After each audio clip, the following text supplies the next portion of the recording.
Okay, hi. All right, today I want to discuss a syndrome that many people do not know about.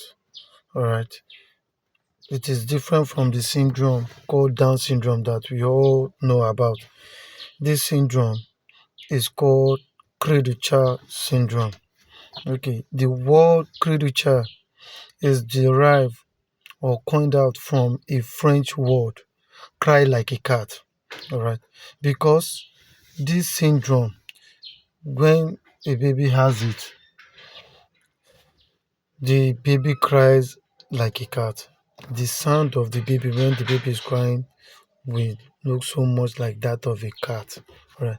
To an extent that a neighbor around or closer to that baby will feel that there is a cat around or in those people's house when the baby is crying. All right, not knowing that it is the baby that is crying. So once you notice such, take note the baby has a Cri Du Chat syndrome. All right. So this Cri Du Chat syndrome, the other physical features you will see is that the baby will have a round face, eh?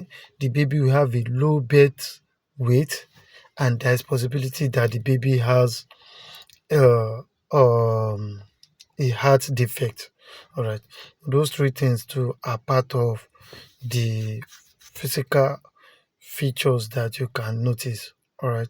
So once you notice this, make you should know that the baby has a Cri Du Chat syndrome. So what is the cause of this Cri Du Chat syndrome? The syndrome is caused by a missing gene in chromosome 5. All right. So once there are genes missing in that chromosome 5, it will lead to a Cri Du Chat syndrome. Now, the severity of that syndrome depends on the size, hmm, and the type of gene that is missing in the chromosome 5. Sometimes it is called the syndrome, sometimes they call it 5p minus syndrome. All right.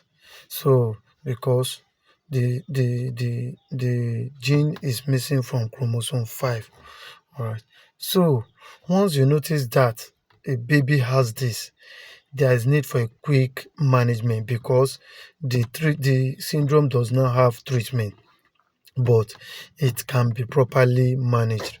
So anywhere you notice this, there is need for you to start the management on time so that the baby will not become a liability to the parents or to the family. So if you don't want that to happen, immediately you notice this, there is need for you to start the proper management because if it is not well managed, the baby may have difficulty in speech. That is one. The baby will have difficulty in performing task.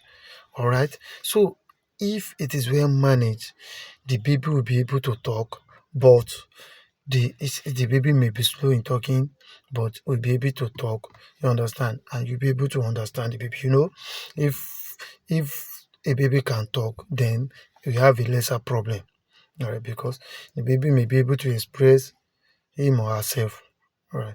Then the second is be able to perform task. The baby may also be slow in performing the task, but if it is better the baby is able to perform task even if it is slow than not be able to perform any task. If a baby cannot even perform task or even being able to walk, all right, then it's a problem to the family. Right. So take note of this. Once you know that your baby or any baby has such, please start your management so that it will not become a problem to you in future. All right. This is the information I want to pass to everyone to know about. Thank you very much.